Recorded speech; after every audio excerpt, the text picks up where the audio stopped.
Deuteronomy 29.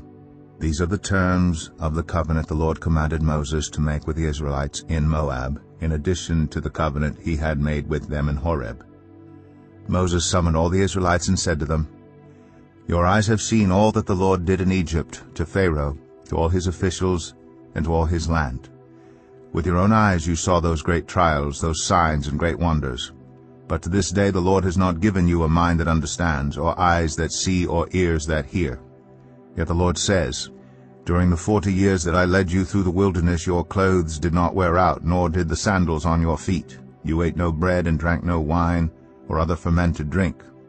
I did this so that you might know that I am the Lord your God.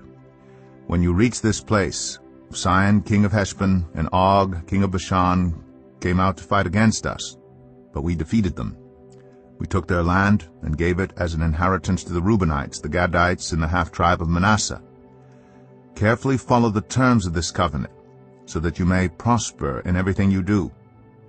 All of you are standing today in the presence of the Lord your God, your leaders and chief men, your elders and officials, and all the other men of Israel, together with your children and your wives and the foreigners living in your camps who chop your wood and carry your water.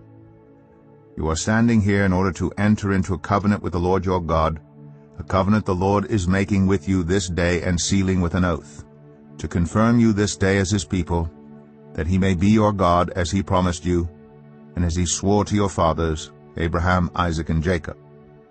I am making this covenant with its oath not only with you, who are standing here with us today in the presence of the Lord our God, but also with those who are not here today.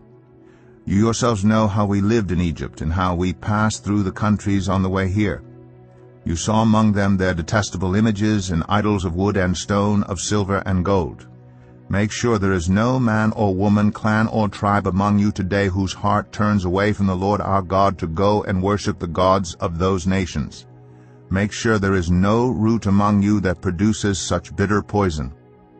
When such a person hears the words of this oath and they invoke a blessing on themselves, thinking, I will be safe, even though I persist in going my own way, they will bring disaster on the watered land as well as the dry. The Lord will never be willing to forgive them.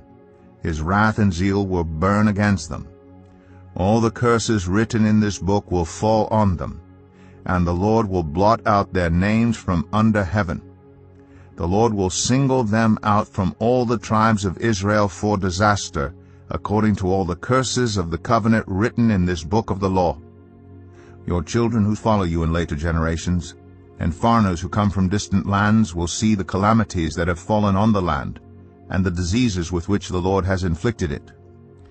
The whole land will be a burning waste of salt and sulfur, nothing planted, nothing sprouting, no vegetation growing on it. It will be like the destruction of Sodom and Gomorrah, Admah, and Zeboim, which the Lord overthrew in fierce anger. All the nations will ask, Why has the Lord done this to this land? Why this fierce burning anger? And the answer will be, It is because this people abandoned the covenant of the Lord, the God of their ancestors, the covenant he made with them when he brought them out of Egypt. They went off and worshipped other gods and bowed down to them, gods they did not know, gods he had not given them. Therefore the Lord's anger burned against this land, so that he brought on it all the curses written in this book.